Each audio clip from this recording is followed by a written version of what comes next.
So you guys,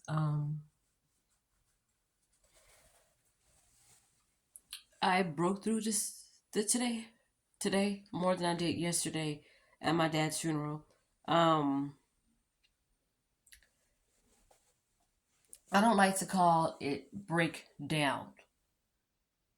Like when somebody, oh, she just broke down. He just broke down. I don't like to call it breakdown. I like to call it breakthrough because when people break down, sometimes that's it. They may not know how to build themselves back up, and some people never build themselves back up, depending on what the cause was for the breakdown. Cars break down and you can start those cars back up. When people break down, they start themselves back up. But I like to call it breakthrough because you're getting through a hurt, you're getting through something. And I know y'all heard this before, but I had to share this because that's what happened to me today. And I forced myself to listen to one of the songs my dad used to always sing when we were little.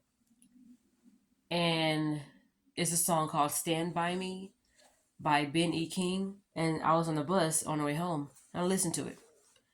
And I did break down. And I rewinded it. And I broke down again.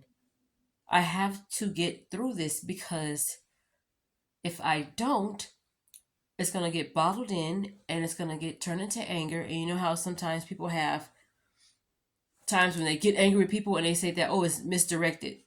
I don't want that. Everybody was so happy and chipper today at my job, but I wasn't.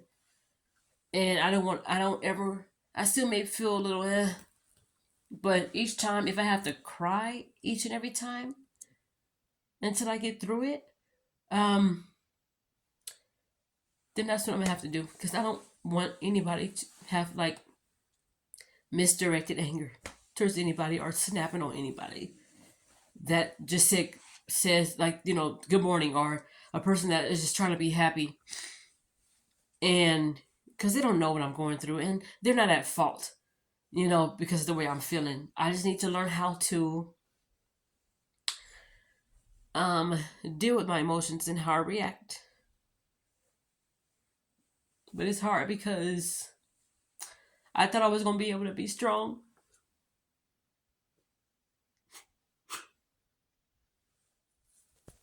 but I'm not.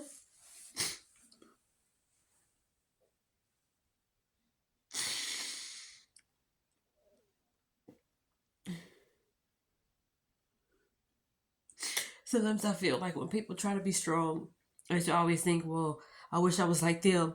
They don't cry. They don't, who knows what they go through when they're in the privacy of their own homes, when they have to go home when nobody's there. Maybe that's the time when they break down and or break through and have their moments, and they just build themselves up to be strong for everybody else who may not know how to handle it. And I thought I was gonna be able to handle seeing my dad. I didn't go to the wake because I couldn't handle that, and I knew I was not gonna be able to. And I was just like, oh yeah, I'm gonna go to the memorial service. I thought that it was gonna be a memorial service. Sometimes when you have memorial services, it's like a huge picture of them, flower arrangements and or floral arrangements, whatever you want to call it. And you have guest speakers, singers, and people saying open remarks or whatever, and talking about good times. And after that, that's it. I would have held it together, if it was like that yesterday, but it wasn't. And I think it was like that on purpose for my oldest sister, myself, and one of my little sisters, because we didn't really get that daddy that my youngest sister had, and three of my brothers, especially my youngest brother, who's going to be 12 next in April. We didn't have that. And I didn't think about no negativity yesterday. I didn't think about all the stuff my dad didn't do or did do that affected us in a negative way. I didn't think about nothing. I just said that. And I wasn't even expected to speak. I didn't know I was going to, but I did. And I was just like, one thing I want to take from my dad, one of the things, besides learning how to cook and all the other stuff and corny jokes or whatever, is that everybody knew him and he knew everybody. whether it was going to the liquor store or the laundromat, going to the grocery store, we'd be walking down the street and people would be like, "Hey, Mr. B." Everybody knew him at well, I got this edge control thing on him. Everybody knew my dad at Long Beach Job Corps as Mr. B. And everybody called my dad Mr. B.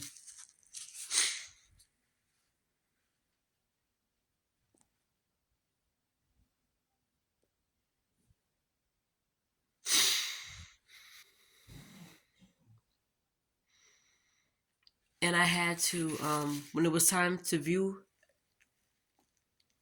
the body, like when they removed the flowers and opened up the casket, like just the top part to see him,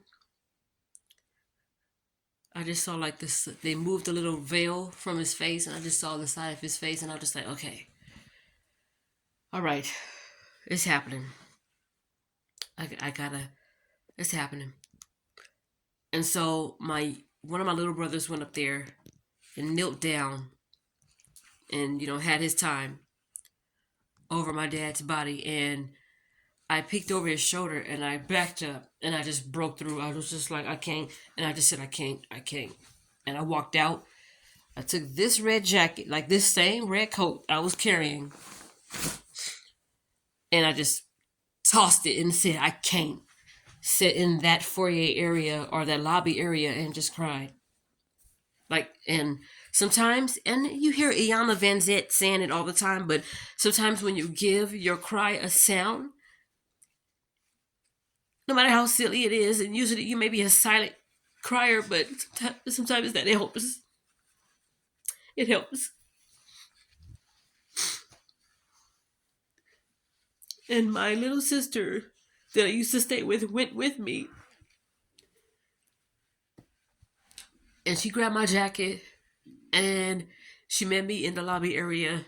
And I was sitting down and I'm just like, then all of a sudden, another auntie came that we've been trying to reach out to for a while. And that was like a breath of fresh air. Even my mom being there, which is my dad's first wife, was there. So we had like pure backup.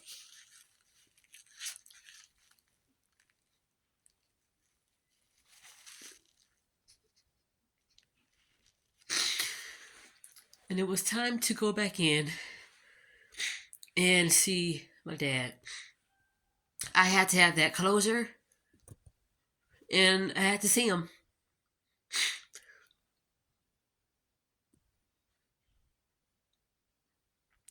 And I think just about everybody said that he had a look of relief and peace on his face, almost like a little smile. And if it wasn't for that little bitty mustache he had, he had a little bitty gray mustache going on. The last time I seen him, all his hair was like gray. He was like balding, but all his hair was cut off. And he was, he had the little mustache. And I could tell the way he looks. I looked at his ears. I was trying to look at his hands. And we always made jokes about my dad being ashy all the time. And my sister looked at me and was like, he wasn't ashy. And I just kind of bust out and started laughing. And I'm not going to lie to y'all, I got high yesterday. But that was me not covering up, dealing with it, because I'm dealing with it today. I dealt with it yesterday, but not like today. And I forced myself to listen to that song, Stand By Me, because if I didn't, I would still be mad. I would probably be snappy. I don't think I would have had the breakthrough moment because I wanted to be strong and I didn't want to cry.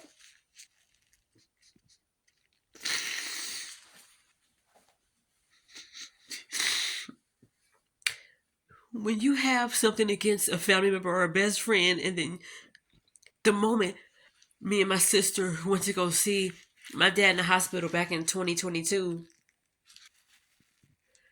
Everything that he ever did that was not good to us, um, that went out the window.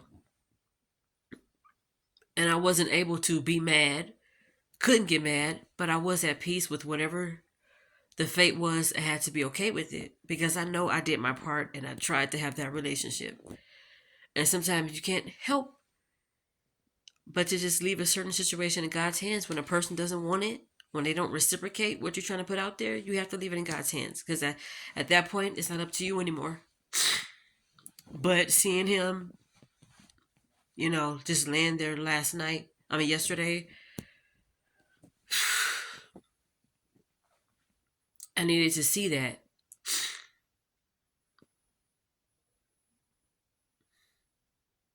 And then I looked over and I saw my 12-year-old little brother crying about it. It was hard. It was so hard. It was so hard because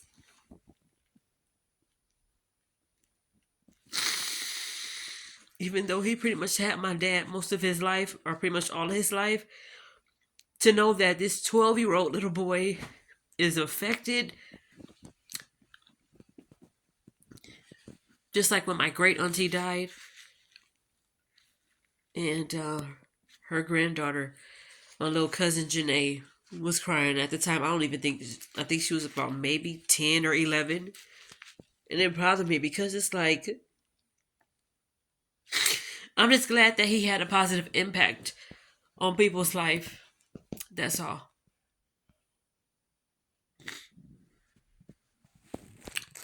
Okay.